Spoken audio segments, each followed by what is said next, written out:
2015, c'était l'année des 10 ans des éditions Kurokawa, mais aussi 10 ans de collaboration avec Hiromu Arakawa, la célèbre auteure de Fullmetal Alchemist. Pour célébrer le talent de cette mangaka exceptionnelle, une exposition lui était d'ailleurs consacrée à Japan Expo. Une occasion pour découvrir les planches originales de sa toute dernière série, La légende héroïque d'Arslan, une adaptation des romans de Yoshiki Tanaka, très populaire au Japon. Arslan, c'est adapté d'un roman en fait, d'une saga d'Heroic Fantasy très connue au Japon qui s'appelle donc La légende d'Arslan, qui a commencé dans les années 80 et qui se poursuit encore aujourd'hui. Donc c'est des romans.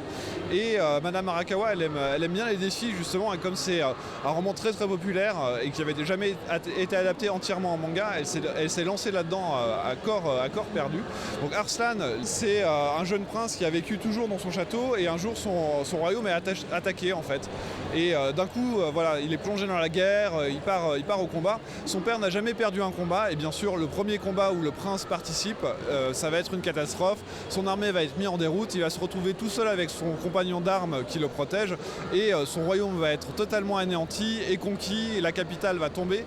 Et donc, l'idée d'Arslan, c'est 5 personnes contre 500 000 en fait. C'est comment Arslan, avec son petit groupe d'amis, va réussir par la ruse, par la stratégie, par l'astuce, à reconquérir son royaume et à reprendre le trône qui lui est promis en fait. Ignoré voire méprisé par son père, le puissant roi Andragoras III, mais aussi par sa mère, la reine Tahamine, Arslan s'efforce à faire au mieux pour assumer le rôle de prince auquel il ne semble pas naturellement destiné.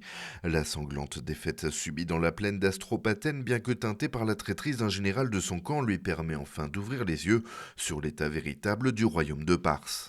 Et on suit vraiment sa quête initiatique parce que il est un peu naïf, encore une fois, Arslan. Il n'est jamais sorti de son château. Il ne savait pas qu'il y avait des esclaves, qu'il y avait des discriminations, des religions. Donc il y a vraiment beaucoup de thèmes qui se mêlent dans Arslan. Notamment, voilà, les adversaires sont finalement ont leur propre morale, ont leur propre dogme et le suivent. Donc est-ce qu'ils sont vraiment méchants ou est-ce qu'ils sont justes avec leur propre façon de penser? Et Arslan se pose beaucoup de questions en fait sur est-ce que le manichéisme est vraiment de ce monde? Finalement, chacun a ses propres impératifs. Et pour mettre en image le roman original, en faisant des recherches sur la Perse, la mangaka s'est rendu compte de l'influence qu'a eu l'islam de l'Antiquité au Moyen-Âge. Sous couvert de stratégie militaire, l'œuvre aborde donc aussi le combat qui oppose la liberté à l'inquisition religieuse, un thème empreint d'actualité esquissé avec talent. Moi, l'histoire me plaît vraiment beaucoup, ça change un peu de ce que je lis habituellement, c'est le cas de le dire. Et j'aime bien cette opposition qu'il y a le père, le fils, puisque moi je suis quelqu'un qui lit les mangas, qui se rapporte beaucoup à la réalité, et puis les dessins sont très bien faits. Moi j'aimais Fullmetal Alchemist, donc je me suis dit celui-là, ça sera certainement pareil. Mais ça reste 2 histoires différentes, et on retrouve bien là les personnages de l'auteur et un manga très vivant également, comme Fullmetal Alchemist d'ailleurs. L'auteur d'un des mangas les plus célèbres qui adapte un roman culte de la fantasy japonaise, une collaboration qui connaît de très grosses ventes au Japon. Pour l'occasion, d'autres opus des films et jeux vidéo déjà édités il y a 20 ans ont fait leur entrée fracassante sur le marché. Une série d'animés qui laisse découvrir de nouveaux personnages à chaque chapitre, un rythme soutenu et une qualité d'animation plutôt réussie. 私が即位することなどまだ想像もつかぬ。そのような覇気のないことをおっしゃられていては立派な王にはなれませぬぞ。我らが神は人を平等に扱う。立派な王になるとは何なんだろうな。 Il y a déjà un dessin animé qui a commencé sa diffusion au mois d'avril et qui connaît un grand succès aussi. Et en France, alors donc nous on arrive au mois de mai avec le premier tome et le deuxième tome sort pour Japan Expo parce que c'est l'occasion de mettre en avant la série.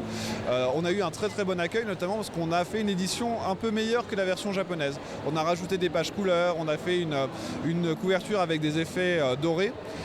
Et ce qui quelque part était aussi un peu notre cadeau d'anniversaire pour les fans en fait, c'est de dire merci de votre fidélité, on vous offre un livre qui est un beau livre en plus, qui a un trait d'Arakawa, donc c'est forcément superbe. Et voilà, c'était notre cadeau d'anniversaire et les fans ont été au rendez-vous. Et c'est un bon succès, le lancement a été très positif.